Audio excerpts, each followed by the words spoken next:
You're listening to Radio in the Weeds. Enjoy the show. That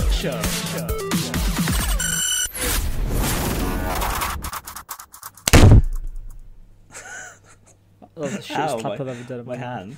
Okay, yeah, we did. My other hand's now broken. What was if I just did my other hand? Hit me, start screaming. Just smashes through the table. You got like a plank of wood embedded in your hand. Hello and welcome to another episode of Radio in the Weeds. I'm one of your hosts. My name is Matt, and I'm here with my fabulous, amazing, gorgeous co-host, Scott. How are you doing, Scott? That is me. That's my name. All of those adjectives are my name. I'm doing pretty well. Good. I feel like we've we had some issues last week, between us personally. Mm-hmm. Some things have occurred, but now I feel like we've patched things up. Yes, like one would patch up a teddy bear with the random bits and bobs that you find around the house. It's a shit job, but it does the trick. Or and it will never be the same again. Or how you would patch a hand in an operating theatre. We've amended our relationship emotionally and me physically. Sometimes the tears can never be sealed again, and it will never be the same. You will never get full motion or feeling back ever again. Should we clarify what this joke is about? Basically, you did. It's your hand. So I've had a little bit of an accident. Scott. Well, we say it was an accident. Scott, after last week's episode, if you didn't listen to last week's episode, I may or may not have recorded an episode that we did. We spent like an hour on talking. A great conversation. It was a very good episode that no one will ever watch or see or listen to. We can post your half anyway. Then we had to re-record it. And it was really bad because so being straight honest with you, it was a bit shit. Episode 7, wasn't it? So yeah, but don't worry. This one is going to be much better. Back to the usual high performance podcast that you all love, that you love and expect from the two of us. But because of last week, tempers were running high. Yes. And Scott was very disappointed and angry at me, and he chucked me through a very large window, and but somehow only my left fingers have been damaged. I'm a good thrower. Yes, and so I'm currently in a cast right now. Yes. So, and I'm on lots of drugs, so if I'm acting a bit strange... I have signed the cast, so... Yes, that establishes our friendship again. Yeah, it says, Matt, love you, Scott. Yeah. I think. And then it's on the other side of my arm, so it's hard to read. It's got a very graphic drawing of a cock and balls. Yes. As well. Yes, because I haven't had internet recently either, so no porn. So I've been drawing Matt's porn onto his hand. Yeah, it's great actually. Luckily, my right hand, which is my dominant hand, is free to do everything I like. But so you've got your little left hand that are just right obscene, horrific, graphic pornography on, and then.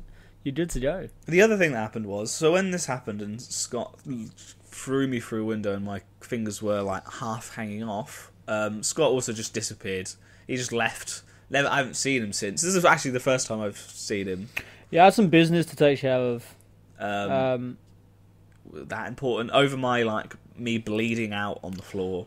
Well, so basically my thought process was, you're already bleeding, and I can't stop bleeding, so, really, what was I going to do in that situation? Right. My role in that situation was the attacker, not the healer, So you couldn't do both? As far as I was concerned, my role was completed, my job was done, I'd go home. Okay, well, I was bleeding quite a lot. I've never had any cuts or anything happen to me, really. The only time I've ever been in hospital for myself was appendicitis when I was 11, I think. Have you ever had hospital journeys? Yeah, I had a green stick fracture when I was little. What the fuck is a green stick It's fracture? where, basically, you fractured your arm, but because you're so young, your bones are still growing, so they're, like, malleable. So instead of actually fracturing, like, a splinter off, it just sort of, like, smushes your bone. Oh my and God. sort of bends your bone a little bit. Jesus Christ, that doesn't sound good. So it was a fracture, and I literally got it. I was in goal, and someone shot a ball at me, and it wasn't even like a fast ball. It wasn't a particularly impressive shot. Yeah. But I stopped. I just put my hand out like a policeman saying "stop" at a road sign. No! You know? Yeah, I know exactly what you mean. And it just bent all the way backwards, and I saved the goal, but I weren't wearing gloves or anything like that. Oh my God. And I was just like, stop ball, and it stopped, but it also broke my arm. Stop! By the name of the law! How old were you when this happened? I was 10. 10? Oh, that's not a good age. If it was, I was 5 year or 6, you can... No, I was probably 11 then. It was year 6, and it was on the field at lunchtime. Ugh. So I remember my appendicitis was between year 6 and year 7, so it was the summer of 2012. What a magical year. It was during the Olympics, which we both love, obviously. We keep mentioning it. I do at least. The Olympics. And I remember because it was me and my sister and my dad were all trying to, like, even though it's a single play, well, it's a split screen game, we were playing the Simpsons game. Mm-hmm. And we were trying to 100% it, so we had to get all the collectibles. And I remember it was really scorching hot. And we were playing it in my room. And when I was like 11, I had, you know, one of those. It's like a bunk bed, but no bed underneath. Yeah, I had that. Just like a ladder. Yeah, and it's just off the ground, and then you can have stuff underneath. So I had a sofa underneath that was pointing towards my PS3 and TV, and. So it was like I remember being. That's a cool bedroom. Yeah, it was pretty good. I very much enjoyed it. I was in bed, and I remember like having like the world's worst stomach pain, and I was like, and it was. I remember it being roasting as well. So I was like, bet it was appendicitis. My balls off. Yes, it was. Bet you any money that was appendicitis. Oh, well done. Thanks. And yeah, but my sister and my dad wasn't very interested. They were just like focused on the game. We need 100% when you have Simpsons, your health doesn't really fucking matter when you try to 100% the Simpsons stuff. And it was only when my mum came and she was like, I wonder if it's appendicitis. And my dad was like, fucking no, it's not. I don't know why he was so confident it wasn't. Bitch. No, of course it's not a fucking appendicitis, you retard. Anyway, but my mum like jabbed me, it's on the left side of like your stomach. She like jabbing me, and I was like really screaming my nut. And then she got the knife out. She started jabbing you with that. So I wonder if it's in here. Let me just get it out. So then we went to the thing and then got it out.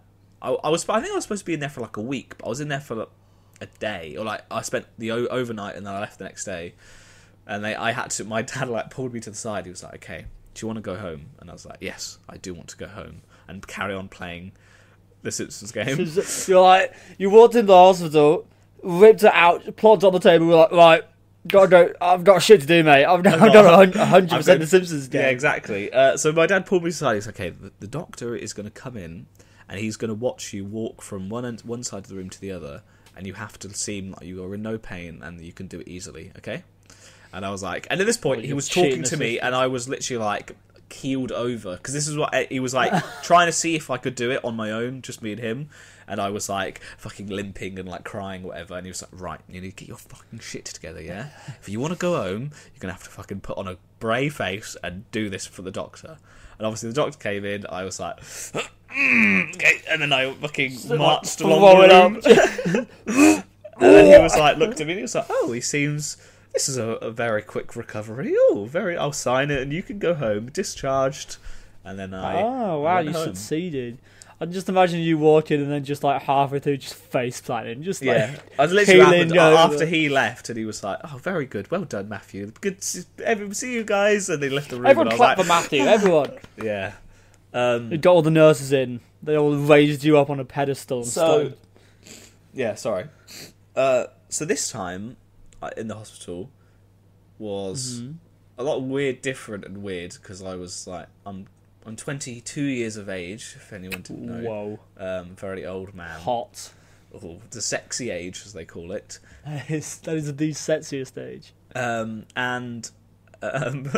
Yeah. Anyway, so I went to the A&E near me, and they were like, "Oh yeah, let's just have a look." And I think they were very surprised because I can keep my cool and not over. Like, I'm not like I wasn't crying and like fucking having a panic attack or anything. So I was just quite relaxed. So I think when you're like that, they assume that you're fine. And this was bandaged up from people that was like near me when it happened, not you, other people. Yeah. And then so they raveled my bandages and looked at it, and she literally said, Oh yeah, that's quite bad. And I was like, "Oh, is it? Hell, what is that?" She's like, that's really bad. You're gonna have to go. You're never gonna use your hand again. We'd have to cut that off. Love the whole thing off. So she goes. To describe it to everybody, my pinky finger had a chunk on the top, facing like the palm of your hand, like hanging off. And then on my ring finger there was a larger chunk also hanging off, but that one seemed worse on my ring finger.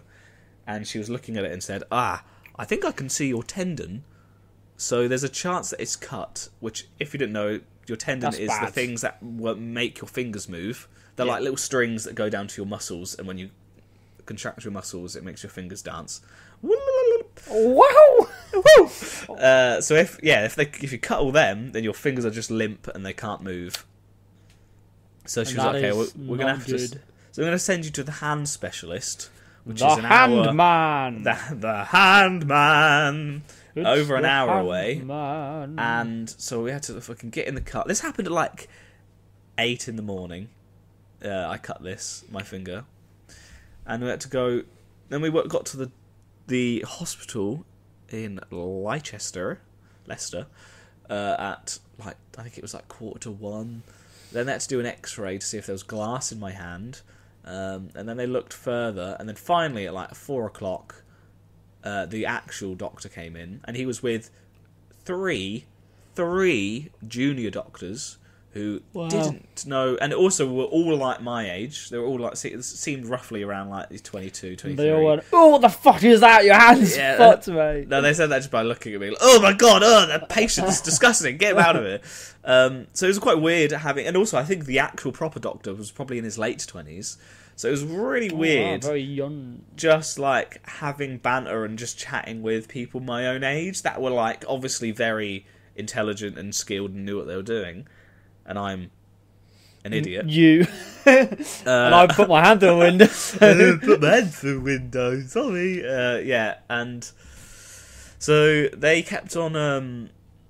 So like on the pinky finger, it was not the main doctor. It was one of the junior doctors, and I was just like watching him, and he kept on asking the most stupid question. Well, to me, like questions that you just don't want to hear, concerning questions like, "Oh, what does this do? Where do I put this?" Oh, like not to you, to the doctor. To the doctor, yeah. Obviously not to me, but and I'm thinking my finger, mate. Imagine if he went up to you and went, "What am I doing? Like, how do I do this? So, you know how I do this?" Is this a hand or is this your? So how many fingers are you supposed to have? Well, this looks very normal to me. Oh, it's fine. Send you on your way.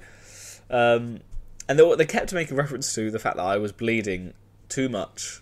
They were like, "You should have stopped bleeding by now." And I'm like, "Fucking hell, okay." They just sort of like shuffle over to the corner. He has not stopped bleeding since he's gonna die. But they just keep saying, "Oh, you're a bit of a bleeder, aren't you?" I'm like, "Oh, you're bleeding a lot." How much blood you got left? It's not enough. And then they did my pinky finger, which was the one that was like not as bad. Then the guy who did it left the room to get something, and I told the I say the proper doctor. They're all fucking doctors. Is that the hand specialist, or has he not come in yet? The hand specialist is the guy. They never really introduced. They just said in the A&E that I had to go to Leicester, but no one actually introduced themselves as the handman. Oh, he was a mystery doctor. Yeah. Behind can't reveal his identity. He has too many enemies. That's why. Yeah, like Wizard of Oz behind the curtain. He was just exactly sending his minions to go fix me. His minions didn't know what they were doing. I had to ask. So when the guy who done like stitch up my pinky finger was at the room, I asked the actual guy or the older guy. So are you going to be doing the other one, the one that seemed a lot worse? And he was like, yes, I will be doing the other one. I was like, thank God for that. Yes, because that one is fucked. Yes. That one's majorly fucked. So he was the whole time they did give me local anaesthetic, so it was just like numbing the fingers basically. And then I was watching them because I find it quite interesting, and they were they said, the tendon in your ring finger, it's I can see it's like partially cut. So what usually we do is, if it's like less than 50% cut, we just like, just go, fuck it, you'll be fine, and let you go. But if it's more than 50% cut, we will try to repair it, and you have to come back for another operation. And I was like, okay. And then he couldn't really tell, because he was like, there's so much fucking blood. I can't really have a look at it. Stop bleeding, what are you doing, man? And then he got his friend, another doctor in, to come round, and he was like, yeah, it looks about 50-50, I don't know. And I was like, okay. So they gave me the option. Hit or stick. Yeah, they were just like, do you want to flip a coin? They were like, so it's up to you, basically. Do you want to come back in a couple of days' time, have an operation? But there's a chance that we will just when we have a better look at it in the operation, that we might go, nothing needs doing, mate, and just stitch you up and let you go, or we might repair it. And I was like, oh well, I am only 22, and because the thing he said, it was like basically, all I'm worried about is if you were like gripping something tightly, that your tendon might snap. If you don't repair it. And I was like, no, I do like strangling people and gripping things tightly, which is a hobby of mine. So I was like, fine. They call you the gripper. Yeah, the Mr. Grippy. Mr. Grip Man, yeah. I was gripping that window too hard. Anyway. That'll get you. I've always said your grip was your greatest weakness. Mate, I just gripped too hard. And then, now in future, when it's all healed, I'll be trying to grip your throat or any other part of your body. Yeah, I don't shake your hand anymore because you're so strong with your grip that it just like, my hand turns to mush. Yeah. You know? Imagine if I just you could just like high five somebody and all their tendons snap. That'd be horrifying. That'd be a horrifying superpower. Ooh, I like it though. Tendon man, just do like, and then like all the tendons in someone's body just snap. Everyone becomes noodle. It's noodle one man. of those, because I don't think you see in like superhero films when like people are like using their superpowers, they either just like die instantly, or they're fine. You never see them like do something and they're just like fucking screaming their nut off, like they're in complete agony. They get knocked out or they die. They're just like the floor. The superhero's just looking at them like, maybe we should just stamp on his head to keep him quiet. Batman breaks every bone in your body and you're just like, ow, fuck, that hurts. What was I saying about my hand? So we decided. I decided, right, fine, better safe than sorry. I'll come back in a couple of days, and we'll get it sorted. Cut to a couple of days later, they asked me to come back in. I came in, had my they were saying like, oh yeah, it should be fine. Probably takes about like 50 minutes, the operation. It's going to be a local anaesthetic to your whole arm, so we're going to put the injections into your shoulder, and you won't feel your whole arm. And I was like, okay, never had that before, but that'll be fun. So, and luckily I was the first person to be seen that morning. So I think I got into the operating theatre 9 o'clock, and the anaesthetist was a old German man who was very friendly and the hand man. Maybe no, he was the anaesthetist, so he was the because I think normally what the anaesthetist's job is to give you the local anaesthetic, and then they kind of just stand with you to and they talk to you and just chat with you to make their main job is to make sure that you're not feeling anything. I think usually besides from that they just give you a nice chat to pass the time, because obviously you'll just sit laying there. Job. But he had also a junior doctor with him. Every step of the way there was someone junior learning stuff. And he was just talking to him the whole time. So I just had to stare at the ceiling. And really uncomfortable. And then also, the people... It was in a different place. It was none of the same people I met on the day it was cut. The day I had my operation. And then there was the person sewing cutting my hand open, doing all the repairs. They were also being trained. So there was 3 people around my finger, looking at it and talking about it. They were all going, "Oh, fucking hell, it's bleeding a lot, isn't it?" Yeah, it's a lot of blood. They actually fucking did. They were like, "Oh, you're a bit of a bleeder." I'm like, "Yeah, that's what they fucking said the other day." And they were like, "Oh, weird." And I was like, "Do you know what the reason is?" And they were like, "Starts poking it, be like, oh, that's weird, isn't it? Oh, they did this." So they had to put a tourniquet, or is it tourniquet? Yeah, tourniquet. Then tourniquet. So which is a thing that you just. They strap on the top of my arm, and it just stops all of the blood entering, or majority of the blood entering my arm.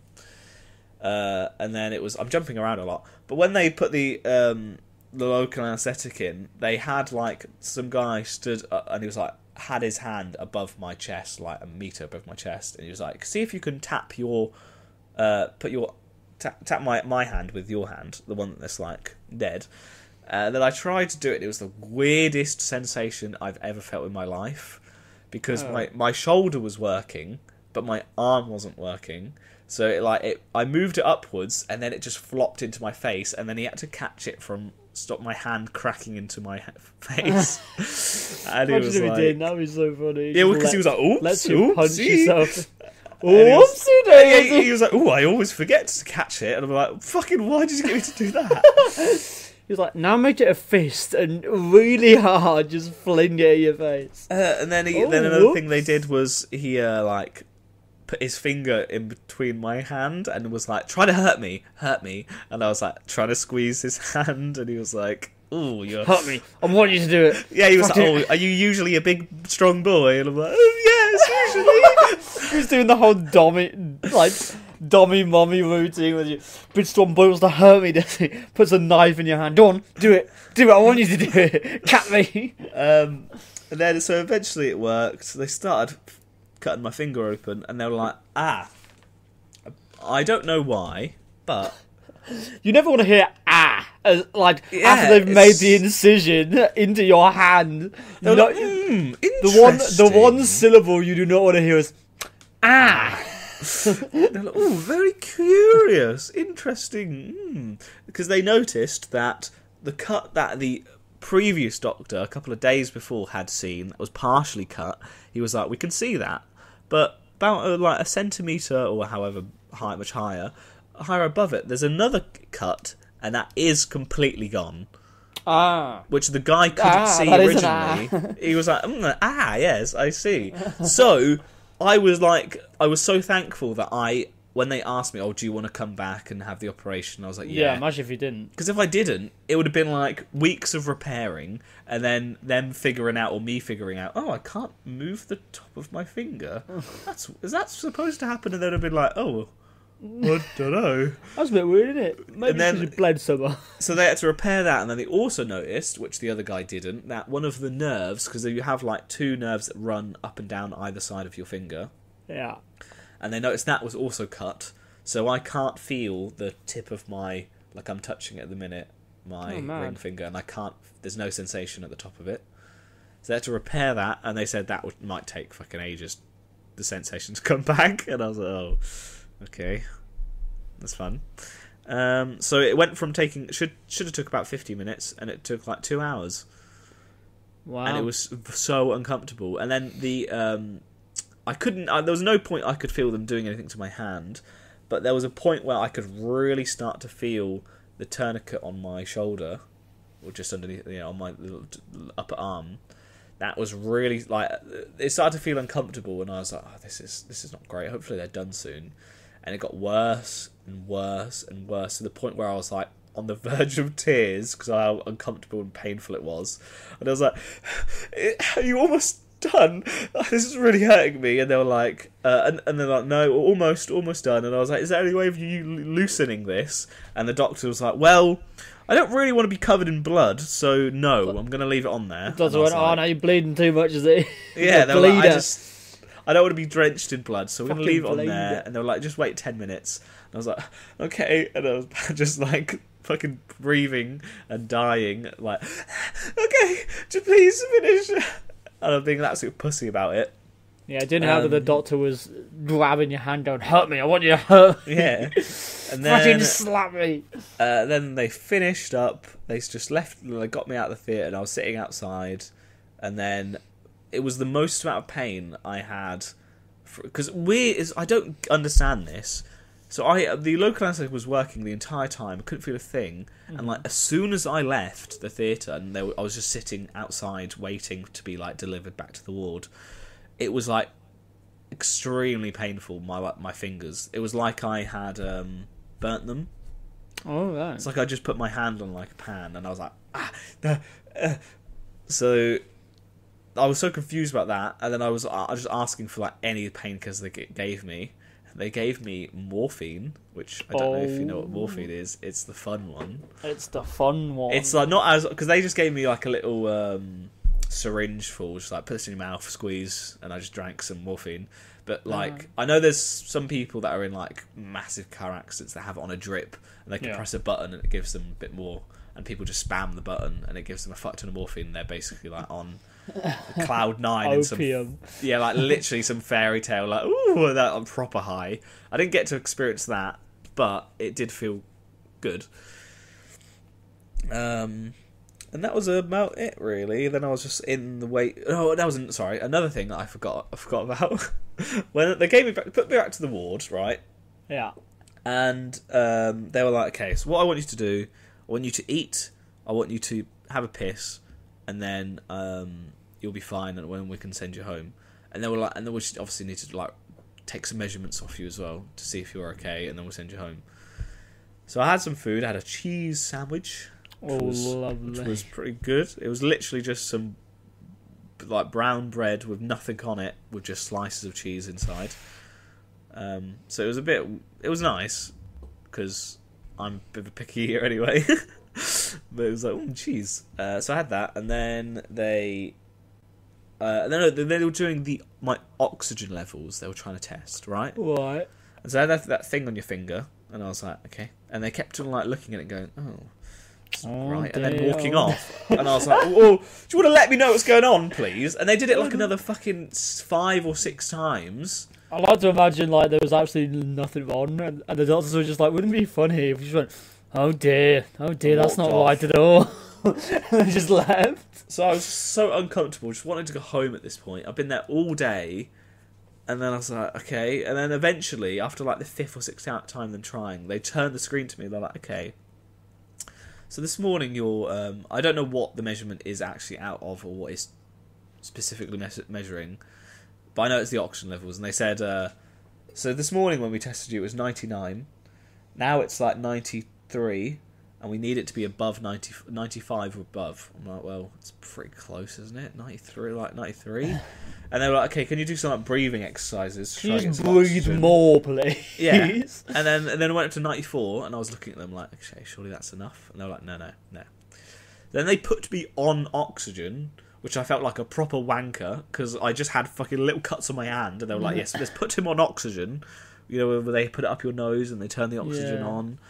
And I was like, oh, Jesus Christ. Okay. And then again they checked it, and it was like 94. And they were like, I don't know what's wrong. And then eventually they had to get a doctor to come down and have a look at me. And he like put the stethoscope, I can't say the word, stethoscope. The stethoscope, yeah. Yes, that one. No. Anyway, it was like testing my breathing, and he was like, "Yeah, it seemed fine."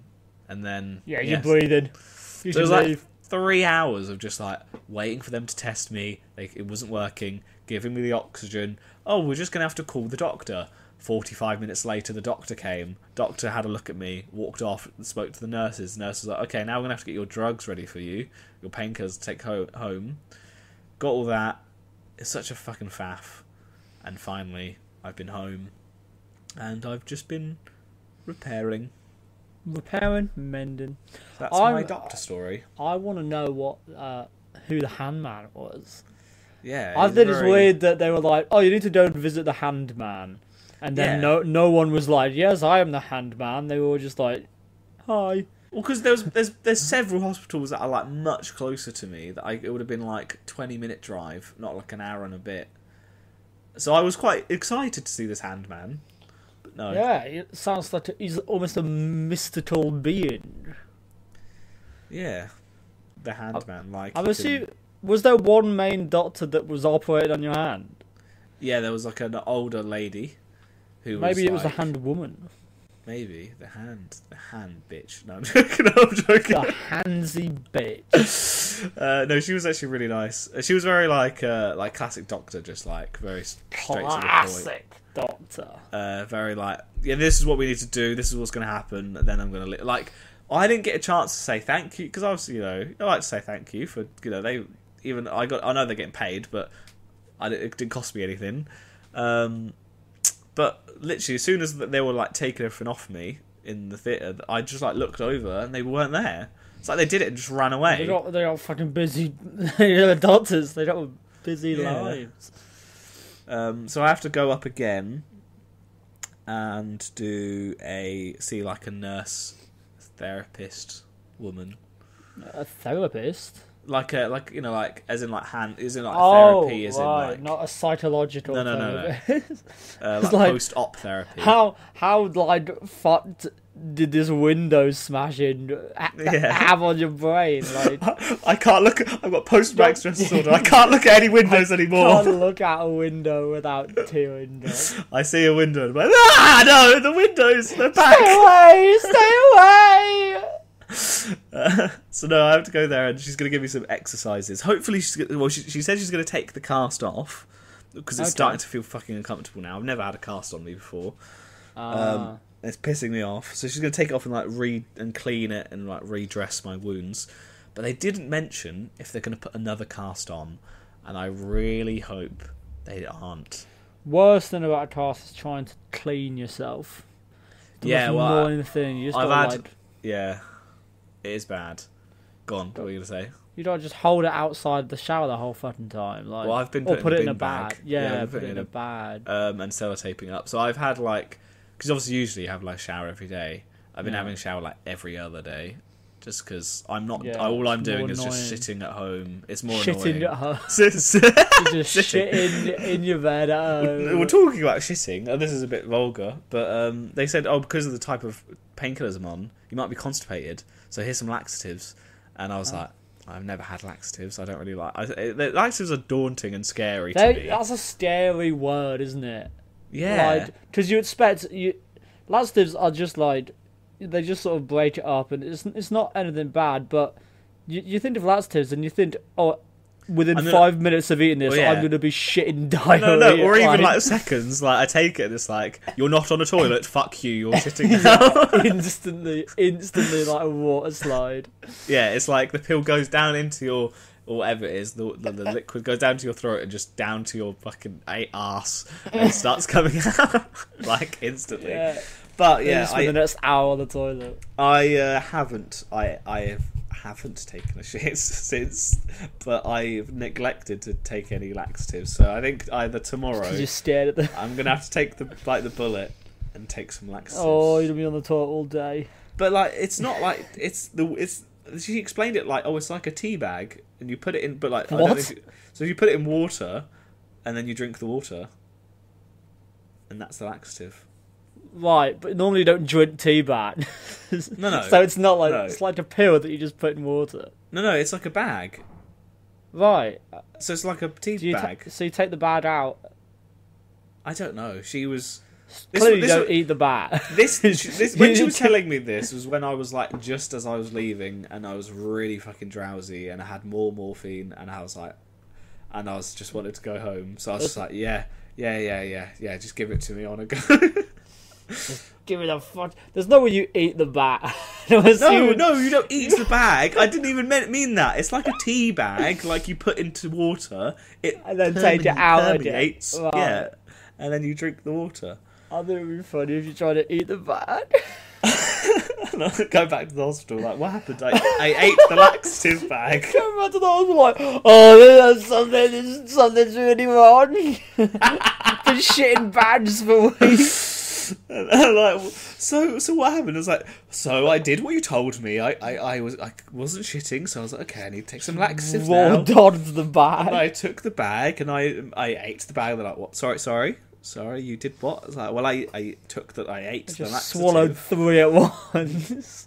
Like an animal. Well, the first one wasn't working, so I thought, oh, okay, maybe I'll take another one.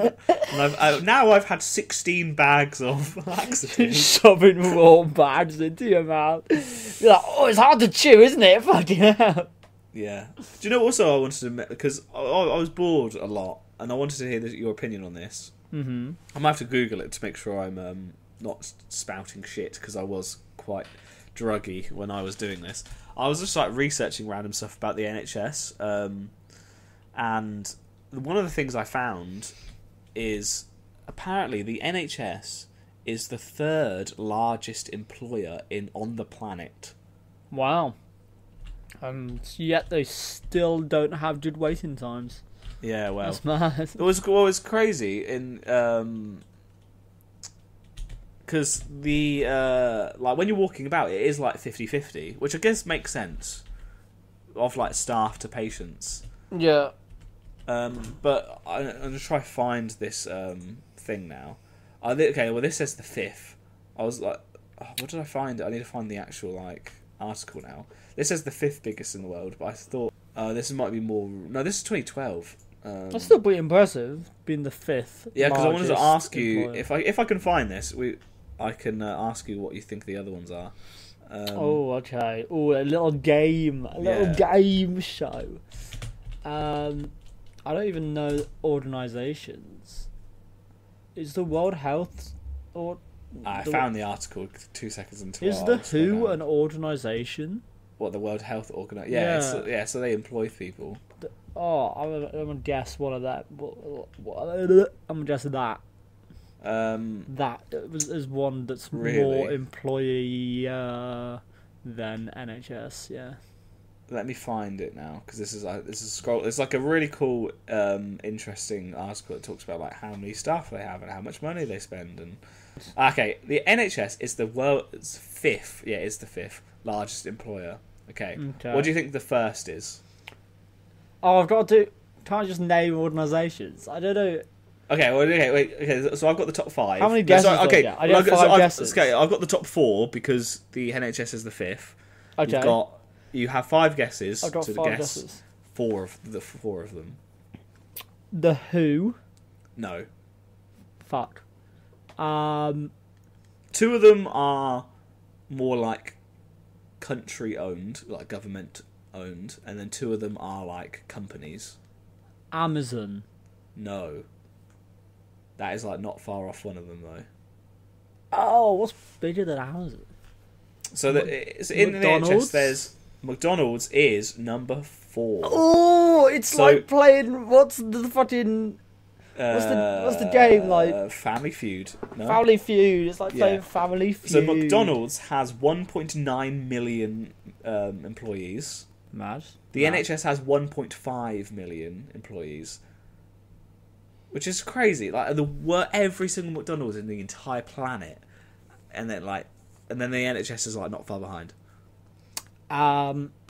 Employ country.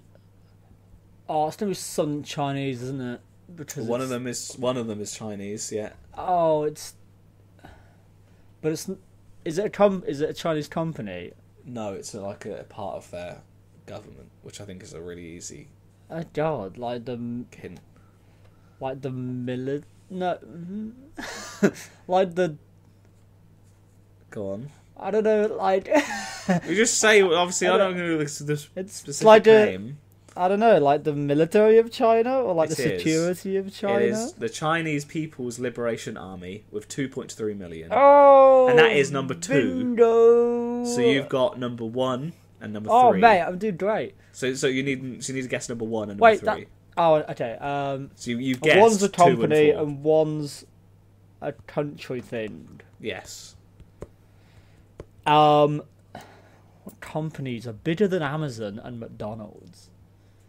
It's American. Is the company? Well, both of them are American actually. Sorry, but one of them is more. So we don't have it in the UK. No. No. What are they? Yeah, we do not have them in the UK. We got. Oh, what's the fucking What's the shop that's like really big and that like everyone goes to? Yeah, you've got it. I can't remember what it's called though. It's like. So you have to say it in an American accent. It's not Target. That's. No. Fuck. It's like. Oh my god. It's like Morrison's. Like... It's not Morrison's. No, but I think Asda bought them. Oh, sorry, no, they bought Asda. Walmart. Is it Walmart? Yes. Walmart. Oh so my Walmart God. and Chinese army. Just the whole of China. No, sorry, China's People's Liberation Army have both which got one 2.3. So is Walmart 1 or 3?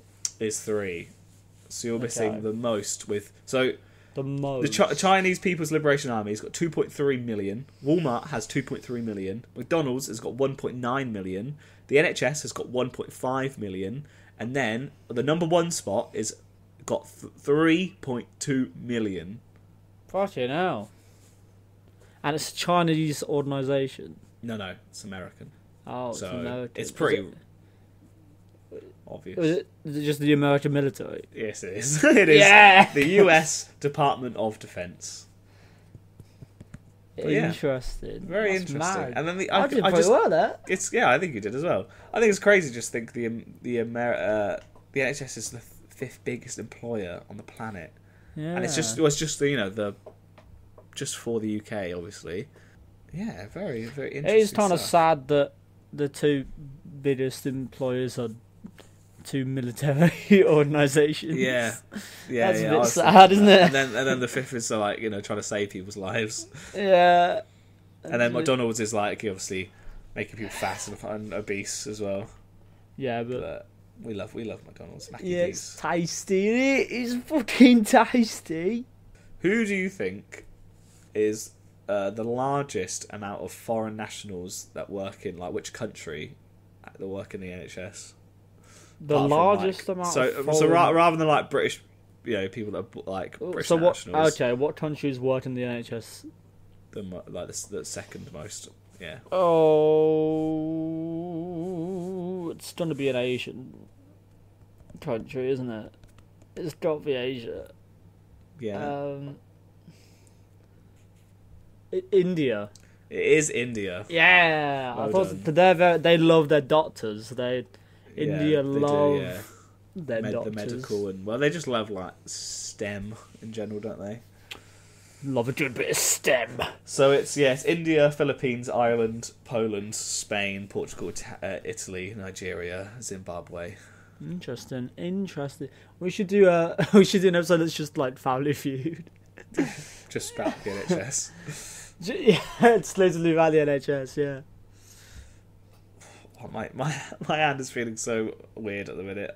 I can't stop thinking about it. Would you like to know what I did after I threw you through a window? Oh yeah. Because you said you were so busy that you couldn't help me. I was bleeding on the floor. I was very busy. Go on. What were you doing? So basically, we say I threw you through a window. I don't mean. Let's just clarify some things or two. I didn't throw you through a window. Well, I can't really remember, to be honest, so I take your word for it. Yeah, I know. I just sort of like, in anger, because it was an angry time. I just sort of like pushed you, and you happened to go flying through a window that was 10 feet away.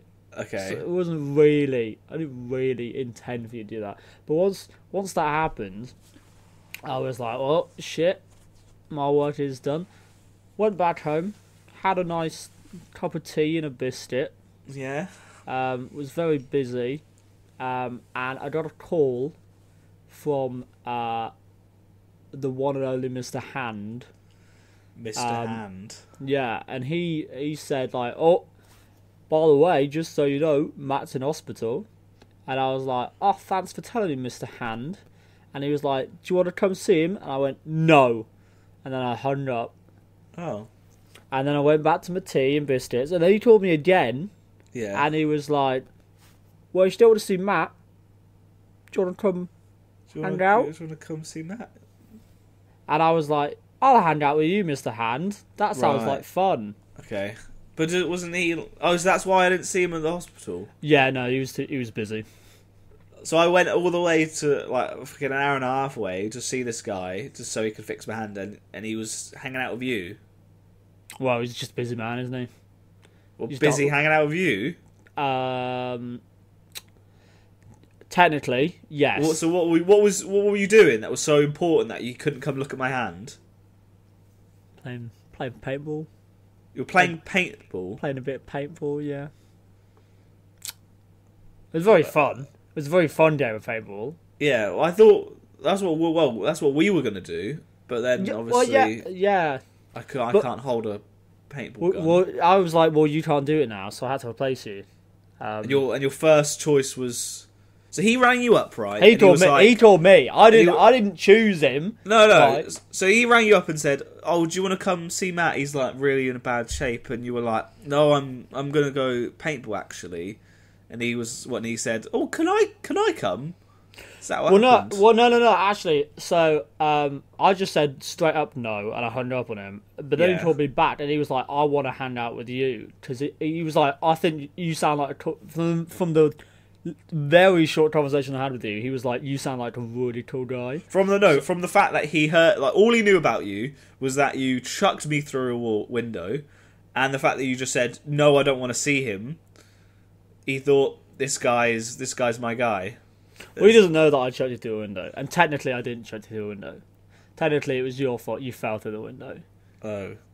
I was just the accelerant. Did you tell him later on? There was nothing to tell. I didn't do anything.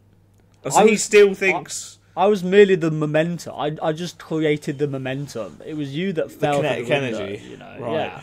So it wasn't really, if we think about it from a logical perspective, it wasn't really me that did it, was it? It was physics. So are you going to see Mr. Hand again? Yeah, maybe. He's got an operation next week that I think he's going to blow off, and we're going to go make macaroni art. Oh. So it sounds like you're really hitting off. Because I thought, weren't we supposed to be making macaroni art? Well, I thought this was on our schedule of we're making up from the whole deleting the recording incident. Yeah, we had an itinerary. Thing is, it's next week, and I mean, you need hands to make macaroni art. I can do it with one hand. You can help me. I don't. It's macaroni art's sort of a competitive game. It's pretty. I don't want to be burdened. I don't want to be slowed down. Okay. Because we're going against the Nationals. Well, yeah. So we're going against the other, the 6-year-olds, those 2 6-year-olds that always beat our ass. So we're going against them. I'm sorry, I can't have you But we almost beat them last year, and I thought that we could try. But I thought. Yeah, but you had 2 hands last year. Yeah, and we still didn't win. That's the problem. That's the problem I'm facing right now. It's you can come and watch and cheer us on, but Mr. Hand. He's called Mr. Hand not only because he's a hand surgeon, he's good with his hands. So I reckon if we bring him in, he can really beat these 2 6-year-olds. Well, I don't really want to be in the same room with Mr. Hand. He sounds a bit of a cunt, to be honest. Well, that's just really fucking rude. Well, he hasn't fixed my hand, and he's cheating on like me with you, or you're cheating on me with him. That's what it feels like. Matt, you don't understand. Sometimes people just don't have hands, and they need to be.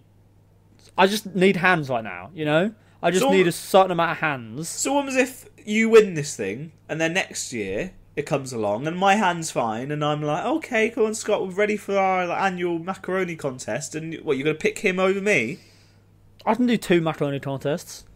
Ugh. Or we can do a 3-man... I'm sure they do 3-man macaroni contests. Well, I don't really want to be around him, to be honest. Well, maybe you should give him a chance, because you haven't really met him, have you? Well, yeah, I wanted to meet him, but apparently he was busy. Well, he was. He was very busy. We won a trophy. I was going to give you it. Won a trophy for paintballing. Because we beat all the other teams. Well, the other 6-year-olds playing paintball. Yeah, they were. We actually we didn't really use the guns that much. Just sort of like barreled into them and started wailing on them. But I got a trophy, and I was going to give it to you, but you've been really insensitive right now, so I don't know if I'm the one being insensitive. Yes, you're being insensitive. Well, I just think you should give him a chance. I just think it's really rude to judge someone that you haven't met. You know? Well, okay. Well, and it was if I tell him the truth about who hurt my hand. What do you think he's going to say? What do you think he's going to do? Maybe he'll go, fuck you, Scott, and maybe he'll want to do the macaroni contest with me. No, he'd never say that. We have a special bond. Oh, right. So I don't. He'd never say that. That'd be mean. So next week, next thing you know, you were doing the podcast with him. No. You'll say no. You don't need hands to do a podcast, so I don't need to replace you for the podcast.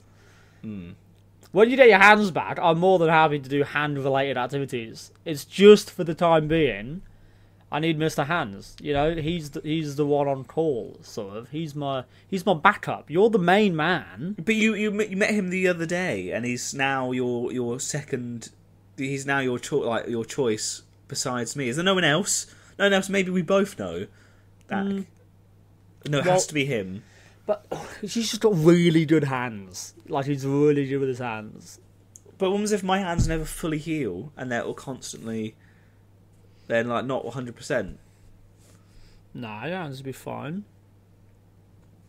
He'll fix you up when he's got a spare moment. He's a busy man, but... Well, he neglected to see me last time, so... Well, he was busy. With you, apparently. No, well... You know, we can argue about technicalities all day long, but, you know, the point remains that he's a busy man, he's got shit going on, and sometimes he just needs to take a break. It's hard being a hand surgeon. It's hard having one hand. Well, I wouldn't know anything about that, because I don't fall through windows. Well, we'll see. We'll see, won't we? Well, you know. Well, that seems like a threat. I don't know if it is a threat. That seems like a veiled threat, and I don't appreciate your tone. Don't worry, Mr. Hand would never do that. Mr. Hand would never say that. I would say. All I'm going to say, maybe if you accidentally did fall through a window and cut your hand open, maybe Mr. Hand will be there to fix you up, or maybe he'll be hanging out with me, busy doing. Like, I don't know, skydiving or other fun things. You don't need a hand to skydive. That's ridiculous. Does he only do activities that require hands? Exclusively, yeah. I see. Everything else makes him very angry. I suggested we go, like, skiing one day, and he was like, absolutely fucking not. No, it's not dexterous enough of an activity. No, yeah, he likes a challenge with his hands. You like anything that's more leg based than hand based. Doesn't like it. Okay. Well, but I'll tell you what. If you get better within a few weeks, yes, we can all go and do some finger painting together. Okay, I'll try. It might be too much for me to see the two of you together. Maybe we could even put him on the podcast just so you get to know him a bit better before we go out. That's too far. See, I feel like you're just judging him for no reason now. I feel like this is really immature. I feel like this is you're planning something against me, and it's just. Well, I'm trying to include you here. I'm trying to bring you into the loop. You know. I think that's enough for today, because I'm starting to get a bit upset. Right. Well, I thought we made up since last week. You know. We did. Perhaps, maybe. Okay, let's say this. My fault deleting the podcast. And I took full responsibility for that, and I apologise. Maybe a bit more your fault. I cut my hand. So it's a bit even now. Even Stevens. Let's move past. Let's not talk about Mr. Hand. Forget about him. He's in the past. I'm going to have to completely disagree with that statement. But I will move on. I think you're wrong. I think you're misguided. And I think you are being ignorant of the facts presented. But I'm willing to move past it in the hopes that we can continue this podcast together amicably. Okay, I have to agree then. Good.